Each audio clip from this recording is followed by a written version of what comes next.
Gloria al Señor, gloria a Dios. Dios le bendiga, mis amados, en esta mañana. Les recuerdo que estamos estudiando, por la gracia de Dios, desde el domingo pasado, la carta del apóstol Pablo a los Colosenses. Y el Señor nos ha bendecido con darnos este trozo de toda la Biblia para edificarnos, para que nosotros sepamos lo que Él nos ha dado. Son grandes las verdades y las promesas que esta carta contiene para cada creyente. Y cuando ponemos nuestro oído y nuestro corazón a recibir el contenido de este mensaje, nosotros vamos a salir verdaderamente fortalecidos. En los primeros 8 versos, el apóstol menciona 4 razones por las cuales él da gracias en oración a Dios. 4 razones en las cuales reconoce e identifica a los creyentes de Colosas como genuinos cristianos. Y esto es importantísimo que nosotros lo entendamos, porque nos va a dar pistas para identificar quiénes son verdaderos cristianos. Porque la iglesia visible es una, pero la invisible es otra. Y el Señor nos mandó a que mirásemos y buscásemos los frutos en los creyentes para que pudiéramos determinar quién es verdadero y quién es falso. Y la iglesia de Colosas, el apóstol va a reconocer, no porque él de su propia mentalidad lo quiera hacer, sino basado en algunas características que él está viendo en esos hermanos, que los identifica como genuinos creyentes. Repito, es importante que nosotros sepamos qué parámetros tenía Pablo en su mente para declarar a esos creyentes como genuinos hombres y mujeres de Dios, a fin de que hoy igualmente nosotros usemos la Biblia para decir: este hombre o esta mujer se conducen conforme a como el Señor lo ha revelado. Y lo primero que él dice: yo doy gracias a Dios por ustedes, porque su fe está basada, fundada en Cristo Jesús. Un verdadero creyente no tiene otro centro, otra persona que no sea Cristo como el autor de su salvación. Recuerden que los creyentes de Colosas se habían convertido de los ídolos. Esta iglesia estaba compuesta mayormente por gentiles que habían venido de diferentes religiones. Adoraban todo tipo de ídolos, de dioses. Adoraban los dioses de los griegos, de los romanos. Adoraban el sol, la luna. Los gentiles adoraban cualquier cosa que se le pusiera delante, porque vivían, como dice el libro de los Efesios, en la ignorancia y en la vanidad de sus mentes. No tenían en sus manos la fuente verdadera de conocimiento o revelación del Dios al que los judíos, los hebreos habían conocido, porque Dios mismo se les había revelado. Los gentiles solamente tenían como fuente de conocimiento de Dios a la revelación general, esto es, a los cielos, a las estrellas, a la creación misma, que habla de que hay detrás de ella un creador. Pero no tenían la revelación especial de las características de ese creador, de las bondades de ese creador, del cuidado de ese creador. Israel sí lo tenía. Así que los hermanos en Colosas habían venido a conocer a Cristo como el autor de la salvación, y su fe estaba fundada en Él y se habían apartado de todos esos ídolos. Por tanto, la primera marca distintiva de un creyente verdadero es que abandone todo criterio de tener a alguien en su vida que pueda salvarle, que pueda recompensarle después de este mundo, que no sea Cristo Jesús. Ellos se habían identificado con la persona del Señor Jesús, aunque eso le costara todo lo que habían aprendido desde su niñez, todas las tradiciones a las cuales se habían sujetado desde su niñez, para abrazar a aquel que no podían ver, a alguien invisible, a alguien ya no como un leño o una escultura de la cual ellos estaban acostumbrados a adorar. No. Ahora van a creer sin ver en alguien que había muerto en la cruz y que conforme al testimonio de los que predicaban, había resucitado de entre los muertos y había ascendido hasta los cielos. Estos hermanos entonces habían abandonado todo y habían puesto su fe en alguien que no habían visto. Porque eso es la fe. Eso es la fe. Es creer a pesar de tú no ver. Esa es la verdadera fe. Y a ellos los identificaba porque tenían su fe fundada en Cristo Jesús. Segundo lugar, ¿por qué Pablo los identificaba como creyentes? Porque esa fe se manifestaba en el amor que se manifestaban mutuamente. Los primeros versos de ese pasaje, nosotros vemos que el apóstol dice que ustedes tienen el amor, habiendo oído de vuestra fe en Cristo Jesús y del amor que tenéis a todos los santos. No es solamente que ellos tienen a Cristo como su centro, sino que el tenerlo a Él se demuestra por el amor que comparten unos a otros. No es una fe intelectual únicamente, no es una fe de que ellos están convencidos de que el Señor Jesús es el verdadero Dios, sino que eso se traduce también en un amor que solamente la fe cristiana puede tener. Un amor que no es por conveniencia, sino un amor por el ejemplo que nos da el Señor, que siendo Él puro, inocente, limpio, justo, se entregó por gente mala, pecadora, rebelde como nosotros. Eso es un amor que nadie puede igualar.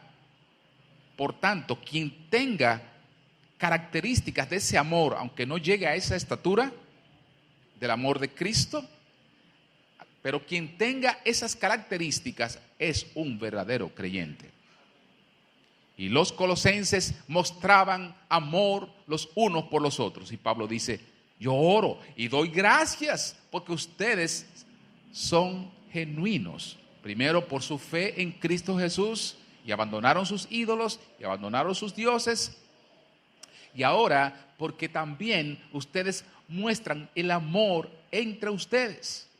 Prueba de que han creído en Jesucristo.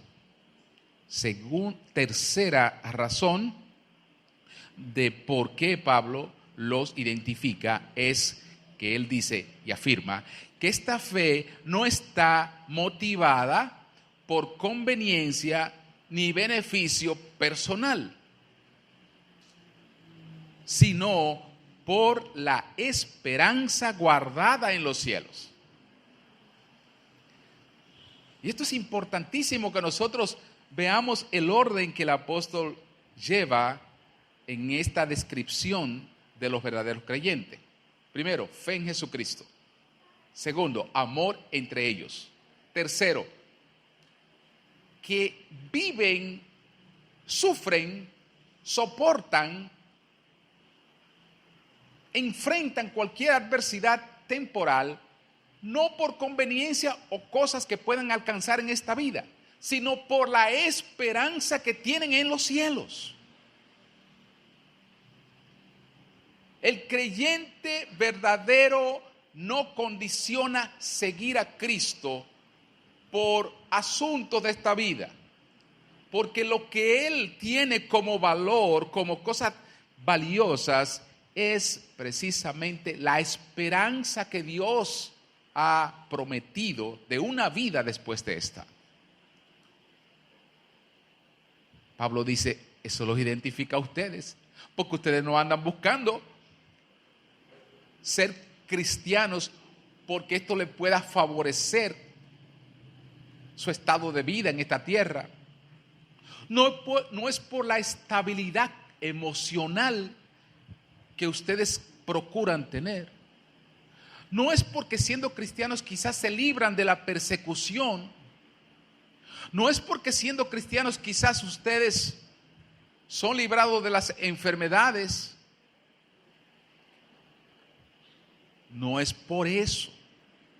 Ustedes están así por la esperanza. Y un verdadero cristiano vive por esa esperanza.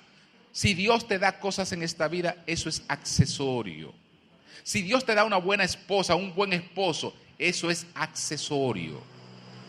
Eso es añadido. Si Dios te da riquezas, si Dios te da salud, esos son cosas que accesorias. ¿Qué es lo que es accesorio? Algo que tú no necesitas, que no es indispensable, pero que tú te lo pones. Por ejemplo, un arete es un accesorio. Correcto. Cualquier prenda de vestir, ¿verdad? Que sea adicional al vestuario indispensable para cubrir tu cuerpo, es accesorio. Todo lo que el Señor te da en esta tierra no es indispensable, es accesorio. Lo que Dios, nuestro Padre Celestial, nos ha dado y que realmente vale y es lo sustancial, es la salvación. Es esa esperanza. Por eso el apóstol dice, ustedes tienen fe en Cristo, ustedes se manifiestan amor mutuamente, ustedes tienen esa esperanza porque Dios se las ha dado y está guardada en los cielos. Y por eso sufren, y por eso son perseguidos, y por eso soportan todo. Eso identifica a un verdadero cristiano. Y en cuarto lugar, Pablo dice, oro y doy gracias porque la esperanza que ustedes tienen ha sido revelada por el evangelio que ha sido predicado en todo el mundo. La esperanza que tiene el cristiano, hermanos, no es nacida de la ciencia, porque la ciencia no te puede dar esperanza a ti. De hecho, la ciencia no puede ni siquiera garantizarte la vida en esta tierra, porque si fuera así, las personas que tienen muchos recursos no murieran. Hay personas que pudieran dar todo lo que tienen por lograr un poco de salud, pero no, la ciencia no les puede extender un minuto más de esta vida. No lo puede hacer. Por tanto, un médico no te puede dar esperanza. Nadie te puede dar esperanza de la que la Biblia habla en esta tierra. La filosofía no te puede dar. De hecho, no hay ninguna fuente de conocimiento en este mundo que te pueda producir la esperanza de la cual la Biblia habla. De modo pues que esta esperanza que tienen los hermanos en Colosas y que tenemos nosotros es una que vino por la predicación del evangelio. Atención aquí, nadie en el mundo te va a dar lo que el evangelio proclama. El evangelio proclama que creyendo en Jesucristo como el enviado de Dios, creyendo en Él, tomándolo a Él como tu Rey, como tu Señor, entonces eso te garantiza una vida después de esta. Y es una esperanza fiel dada por el Señor. Y esto es predicado por el Evangelio. Por eso el Evangelio son las buenas nuevas de salvación para todo el mundo. Y ya el judío, el gentil, el pobre, el rico, el científico o el que no sabe nada, todos tienen la posibilidad de agarrar, como dice el apóstol Pablo, de asirse de esta esperanza que es proclamada a través del Evangelio. De modo que el Evangelio viene a ser lo más sagrado, lo más solemne, lo más puro que el hombre ha escuchado en este mundo. Nosotros somos portadores del mensaje de esperanza, de salvación. Gloria al Señor por eso. Y esta es una oportunidad maravillosa que tenemos en esta mañana para decirnos mutuamente que estamos en el camino, como decía nuestro hermano Isaías, en el camino de la salvación por la misericordia, la fidelidad de Dios, y que debemos apreciar esto, tenerlo en gran estima. Es por la predicación del Evangelio que esa esperanza nace en el corazón humano. Por tanto, no nos callemos de predicar esto. Pablo entonces, en esta primera parte de esta carta, en su primera oración, él da gracias porque esos hermanos son identificados como verdaderos creyentes por haber creído en el Evangelio que se predica en todo el mundo. Ahora, Pablo, del verso 9 al verso 12, pasa a tener una segunda causa de orar por los colosenses.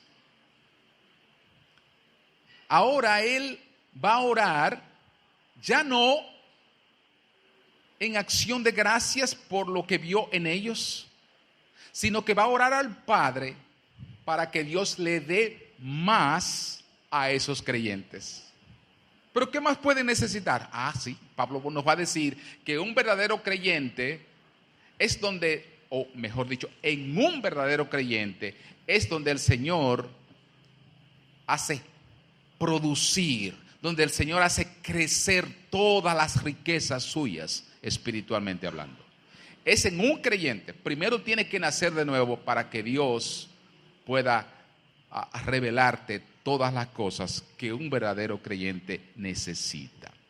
Fíjese cómo el apóstol Pablo toma ese texto, y yo voy a leerlo desde el verso 9 hasta el verso 14, para enseñarnos la razón de orar por un verdadero creyente. Por lo cual, también nosotros desde el día que lo oímos, no cesamos de orar por vosotros. ¿Y por qué vas a orar ahora ya que soy un creyente? Para pedir que seáis llenos del conocimiento de su voluntad en toda sabiduría e inteligencia espiritual, para que andéis como es digno del Señor, agradándole en todo, llevando fruto en toda buena obra y creciendo en el conocimiento de Dios, fortalecidos con todo poder, conforme a la potencia de su gloria, para toda paciencia y longanimidad, con gozo, dando gracias al Padre que nos hizo aptos para participar de la herencia de los santos en luz, el cual nos ha librado de la potestad de las tinieblas y trasladado al reino de su amado Hijo, en quien tenemos redención por su sangre, el perdón de pecados. Ahora Pablo, después de decir que estos hermanos eran verdaderos creyentes, él ora para que en primer lugar, número 1, son 7 razones que vamos a enumerar acá. En primer lugar, para que los creyentes sean llenos del conocimiento de la voluntad de Dios, recibiendo a través de ese conocimiento sabiduría e inteligencia espiritual. Fíjese que ahora Pablo no va a orar para que estas personas se arrepientan, porque son verdaderos creyentes. Lo cual nos dice que esto que él le va a decir, esta petición, se aplica solamente a un cristiano. Tú no puedes orar porque un impío sea lleno del conocimiento de la voluntad de Dios. No se puede. Tú no puedes orar para que este impío reciba la sabiduría y la inteligencia espiritual. El impío no puede recibir esto. Al impío tú oras para que Dios le conceda la oportunidad de arrepentirse de sus pecados. Tú oras por el impío para que se torne de sus malos caminos, para que reconozca al único Dios verdadero. El impío tiene otro enfoque para tú orar por él. Él tiene que nacer de nuevo. Así que oramos por los que no conocen al Señor, no porque sean llenos del conocimiento, puesto que están nublados. Tú no puedes enseñarle a alguien que está bloqueado totalmente. Tiene que nacer de nuevo. De modo que esta es una petición aplicable a solo los creyentes. Solo los creyentes son recipientes o pueden ser llenos del conocimiento de Dios. Solo los creyentes pueden conocer la plena voluntad. Cuando digo plena no es la perfecta, ¿verdad? Sino aquellos que Dios tiene para tu vida, revelado para tu vida, esa voluntad en la capacidad que tú como ser humano puedes conocer. Porque recuerden que todo lo que de Dios podemos conocer, lo conocemos relativamente. O sea, con relación a nuestra condición humana. Pero el Señor está, por medio de Pablo, diciendo: yo oro para que ustedes sean llenos del conocimiento de la voluntad de Dios. Un verdadero creyente no puede quedarse con la fe, con el amor, con solo poder guardar y tener fe en esa esperanza que se le ha dado. No, el creyente está ahora en condición de recibir mucho más de aquellas cosas que son de Dios, de aceptar la voluntad de Dios en su vida y de conocerla. Ejemplo, yo hablo del yugo de la soltería porque a veces en estos tiempos ese es uno de los fenómenos más discutidos y que puede provocar más ansiedad en una persona. Si me quedo soltera o soltero, ¿qué es lo que Dios quiere para mi vida?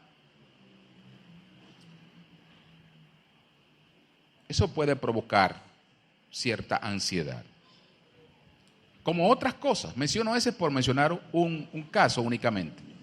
Ahora bien, cuando nosotros miramos que vivimos y somos cristianos por la esperanza y sufrimos por esa esperanza que está en los cielos, y que cualquier otra cosa aquí es accesorio, entonces, ¿saben qué, hermanos? Comenzamos a entender que si soy soltero, si soy casado, si estoy unido a mujer, si estás unido a hombre, o si no lo tienes, eso también es accesorio. Cuando tú miras cuál es el verdadero objetivo de Dios llamarte, ¿cuál es? Darte vida eterna. Ponerte allí en ese lugar en el cual son pocos los que van a entrar. Son pocos. Es el privilegio, es un alto honor, un alto privilegio que no puede negociarse por si te quedas soltero o te casas. No, el alto honor de vivir allí no tiene nivel de comparación con ninguna cosa que se pueda obtener en esta vida. Y cuando Pablo dice, yo quiero que y pido a Dios que ustedes puedan ser llenos del conocimiento de la voluntad de Dios, es entender que la voluntad de Dios es llevarnos allí en primer lugar. Y que cuando nosotros tenemos eso como centro de vida, entonces cualquier cosa que anhelemos en este mundo estará supeditado, es decir, está relegado a un segundo lugar, a que yo siempre esté en primer lugar enfocado hacia mi esperanza. Y esto no se logra así de la noche a la mañana. Por eso ustedes van a ver que él va a agregar otras razones por las que él va a orar por esos hermanos, además de que sean llenos del conocimiento de la voluntad de Dios. Se logra, hermanos, a través de la experiencia cristiana, del buscar las cosas de Dios, del estar aquí, de confiar en el Señor sin importar el resultado de lo que, de tu meta, de tus esfuerzos, humanamente hablando. Así que Pablo ora que ustedes sean llenos del conocimiento de la voluntad de Dios. Número 1. Número 2, que tal conocimiento los lleve a vivir como es digno del Señor.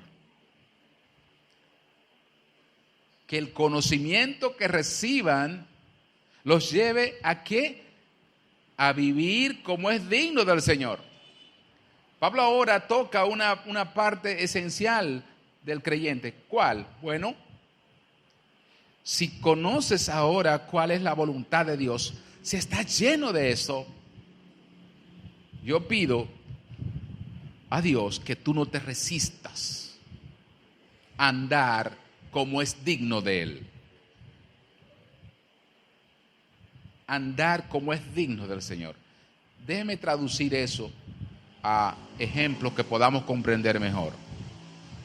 Si yo estoy claro de que Dios ha preparado lugar para yo vivir con Él en los cielos, junto a todos aquellos que le han servido durante las generaciones. Si Dios ha ya preparado un cuerpo para que yo viva en ese lugar para siempre, si Dios ha dado a su Hijo unigénito y lo ha sacrificado para que yo tenga esa vida que no merecía, si fue voluntad de Dios el amarme y salvarme siendo yo un pecador, entonces, conociendo todo esto, ¿cómo debo yo vivir en este mundo? ¿Cómo es digno de Él? Él lo entregó todo por mí. Él lo ha hecho todo por mí. Y más aún, Dios, ese es un ser perfecto, nuestro Padre, que se diferencia totalmente de las cosas que el hombre natural practica, porque Él es santo y el ser humano es un ser humano caído, engañado por Satanás, envuelto en todas las cosas inmundas, contrario a como Él es. Nacemos en pecado.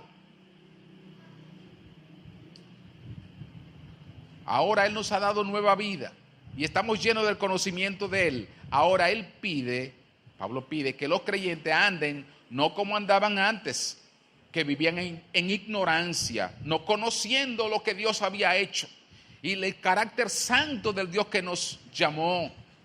ahora, al ser llenos del conocimiento de Dios, nosotros no tenemos excusas. Debemos andar como es digno de esta fuente de revelación que nos dice, sé santo porque yo soy santo. Buscad primero las cosas de arriba, las que están en los cielos. La esperanza que te he dado. No logras grandes triunfos en esta vida, no. Allá, ponlo para allá, pon tu mirada allá. Logras cosas en esta vida, tenla como si no la tienes. Nunca renuncies a aquello que es lo verdadero. De modo que el conocimiento de la voluntad de Dios nos debe llevar a andar a la altura de aquel que ahora se nos revela, nuestro Dios. De su dignidad, de su perfección. Lo que nos dice que el creyente no puede andar como andaba antes. No puede vivir como andaba antes. No puede en ninguna manera vivir como si alguien no lo pudiera identificar con Cristo. Al creyente hay que identificarlo. El mundo tiene que decir, como decía el apóstol Pedro, que lo reconocieron por el denuedo con que hablaba y el compromiso, el poder, la determinación que tenía de servir al Señor, aunque esto le costara la vida. Oro para que tal conocimiento que ustedes tienen ahora los lleve a vivir digno del Señor. En tercer lugar, ora Pablo que estos hermanos en Colosas puedan ser fructíferos en la obra que hagan. Si ustedes leen que ellos, el pasaje bien, o sea, si lo meditan en el pasaje que leímos, le dice que ellos deben llevar fruto en toda buena obra, que pide para que ellos lleven fruto en toda buena obra. Esto quiere decir que un verdadero creyente también se prueba cuando todas sus acciones van dirigidas a presentar al Señor como lo único importante para un ser humano. Que todas las cosas, una vez más uso la palabra, son accesorias. Que como él le dijo a Marta, Marta estaba afanada con complacerlo haciendo cosas de este mundo. Pero que solamente una cosa era necesaria. Ese necesario es indispensable. Y es que la que María había escogido. ¿Y qué era lo que María había escogido? La buena parte que no le sería quitada. ¿Y cuál sería esa buena parte? Él mismo. María escogió oírlo a Él, seguirlo a Él, estar a sus pies, a los pies de Cristo. Por tanto, lo tercero que Pablo pide es que nosotros podamos andar dando fruto en todas las acciones que hagamos, presentando a Cristo como la única esperanza de todo ser humano. No presentándole otras cosas para resolver los conflictos, sino que Cristo, en Él están resueltas todas las cosas. Todas. Asimismo, Él va a decir más adelante que en Él estamos completos, plenamente completos. Cuarta razón por la que Él ora por estos hermanos, para que no se detengan en crecer en este conocimiento. Fíjese que Él le dice primero, oro para que ustedes, ya que son cristianos, sean llenos del conocimiento de Dios, porque lo pueden ser. Y ahora dice, oro también para que este crecimiento no se detenga, para que ustedes digan, bueno, ya está bien, hasta aquí ya yo tengo suficiente. Ya he conocido bastante de Dios, ya no necesito conocer más. No, Pablo dice, en el único aspecto que le es permitido al ser humano ser ambicioso es en conocer a Dios. Es no tener límite para conocerlo, porque toda vez que le conoces, más de Él tomas. Y todo lo que tomas de Él es bueno: santidad, perfección, justicia, misericordia, fidelidad. Todo lo bueno viene de Él. De modo que cuando yo me acerco y le conozco más me pongo a parecer, más me aparezco, más parezco como Él, mejor dicho. Por tanto, Pablo dice, oro para que ustedes no digan, hasta aquí es suficiente. No, sino que ustedes no detengan el crecimiento, quieran conocer más de Dios. Porque mientras más conocemos de Dios, más nos alejamos del mundo. En quinto lugar, Pablo ora en su petición de que estos hermanos, igualmente nosotros, sean fortalecidos conforme al poder de Dios. Pablo pide esto porque sabe él que todo hombre y mujer de Dios va a ser un embajador suyo y va a enfrentarse, por tanto, a los que se rebelan contra el Señor. Y por tanto van a encontrar oposición. Y él dice, ahora yo oro porque ustedes, siervos de Dios, además de ser llenos del conocimiento de Dios, ustedes sean fortalecidos con el poder que viene de arriba. Gloria a Dios.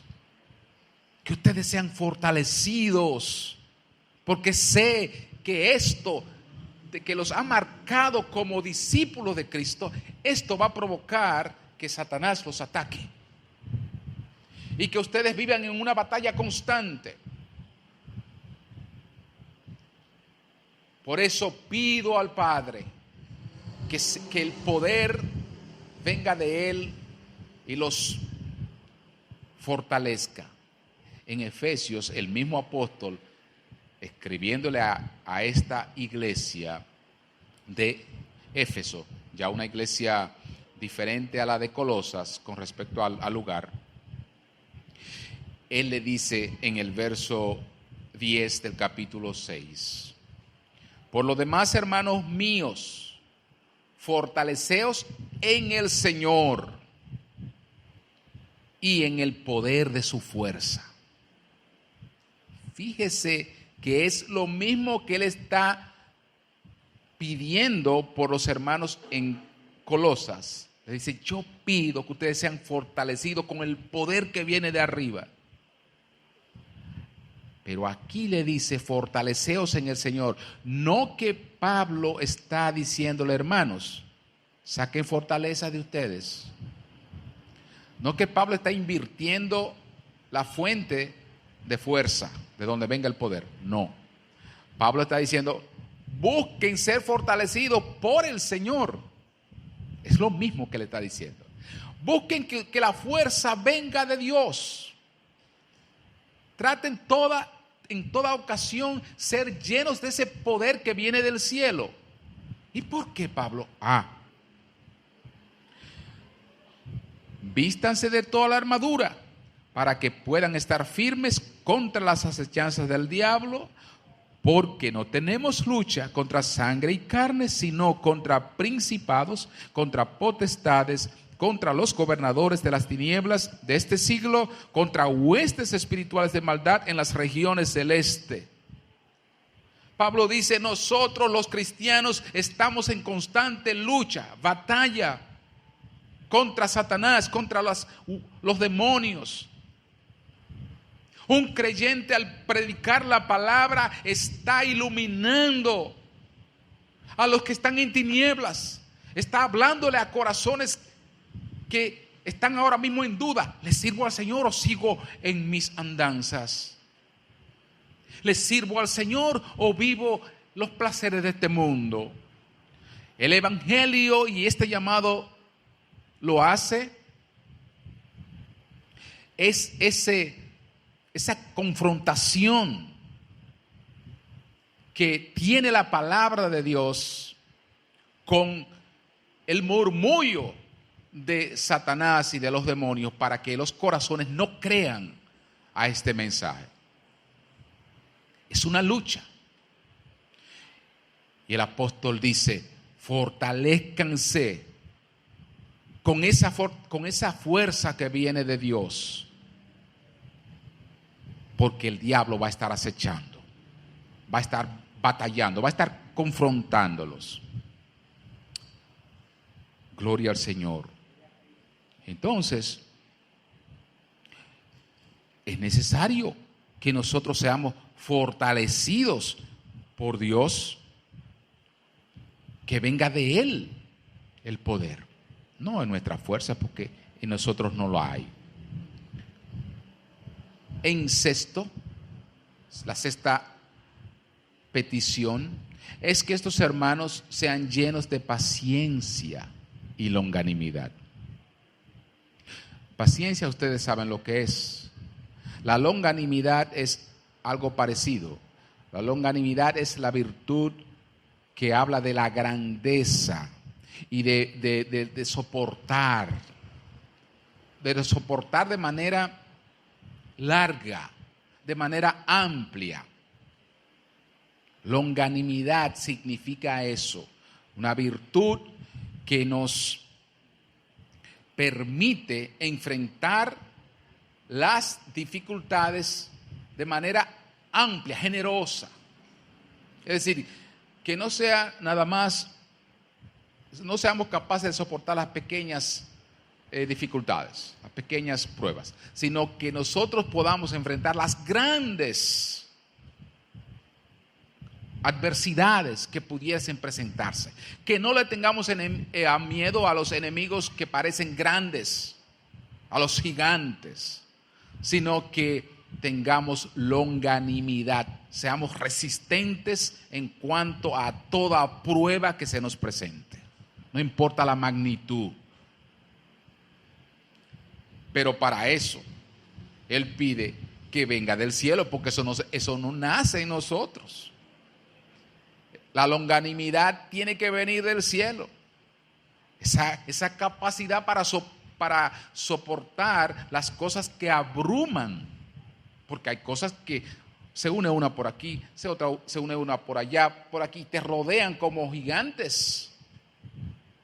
Y para eso Pablo pide que el creyente sea lleno de esa virtud que viene del cielo, que es la capacidad nuestra para soportar cualquier situación que se nos presente, porque ese poder viene del cielo, esa virtud viene del cielo, no es generada en el mundo. El impío no tiene esto, solamente puede tenerlo el creyente. Y no es que el impío no sufra cosas grandes. Sí, lo puede sufrir, pero él va a enfrentar eso de una manera diferente. La adversidad lo puede alocar, puede suicidarse, puede atentar contra su vida, no va a poder soportarla si no tiene esto que viene del cielo. Y como Pablo sabe que los creyentes van a ser atacados por los impíos, por las huestes espirituales, los demonios, por Satanás, por todas las cosas de este mundo, y agregados también a su propia naturaleza, ¿verdad?, carnal, que lo va cada vez a mantener en disputa con las cosas espirituales. Por eso Pablo pide que, a pesar de que ellos tienen la fe genuina, que a pesar de que muestran esa fe genuina con el amor que tienen mutuamente, ellos también sean llenos de paciencia y de longanimidad. Porque la fe cristiana es eso. No es una confesión, no es una vida que se vive por un breve espacio en esta tierra, sino que es una vida para siempre. No lo vivimos por 10 o 15 años, lo vivimos para toda la vida hasta que estemos en este mundo y después conozcamos a aquel que nos sostuvo siendo fieles al Señor en este mundo. Por la longanimidad, por la paciencia que tuvimos en esperar a Cristo. Fíjense cuánta paciencia ha tenido la iglesia y sigue proclamando la palabra. Hace 2000 años que Cristo nos dijo que vendría, que volvería por su pueblo. La iglesia lo ha estado esperando por 2000 años y sabemos que Él vendrá. Pero esa oración que Pablo hizo y que las generaciones hemos venido repitiendo y pidiéndole al Señor de que nos revista de paciencia y de longanimidad, ha sido contestada. Porque la iglesia sigue fielmente batallando y esperando al Señor. ¿Y por qué lo hace? Porque esa virtud por la cual Pablo pidió que la iglesia fuera revestida, nosotros la tenemos. Nosotros tenemos, la iglesia ha tenido la paciencia y la longanimidad para esperar a nuestro Señor, enfrentando toda adversidad. Y por último, en séptimo lugar, el apóstol ora para que estos creyentes genuinos que pueden recibir todas estas cosas, porque solo estos creyentes pueden recibirlo, ahora puedan gozarse y dar gracias a Dios por la obra de la salvación. Fíjese cómo concluye su oración, porque ellos puedan gozarse en todo lo que tienen. Ciertamente, si no hay gozo en la vida de un creyente, difícilmente podrá tener paciencia frente a las pruebas. Si no hay gozo en la vida de un creyente, difícilmente podrá soportar cualquier amenaza de Satanás, cualquier ataque. Una de las armas que el apóstol Pablo le dice tanto a estos hermanos como a los hermanos en Filipos, la carta a los filipenses, donde él le dice: regocijaos en el Señor. Otra vez digo, regocijaos. Regocíjense, tengan gozo entre ustedes por la salvación que tienen. El creyente debe aprender a gozarse en esas cosas, en meditarlas y hacerlas suyas. Es decir, es como si ya lo tuvieras ahí en tus manos. La esperanza de vida eterna, de conocer a Jesús, de estar con Él para siempre. Gozarse en eso nos ayudará a vivir en esta vida fortalecidos, enfrentando la adversidad y sabiendo que pronto aquello que se nos ha prometido lo recibiremos. Por tanto, es necesario que el creyente se goce en las cosas que vienen, meditando en esas cosas que vienen.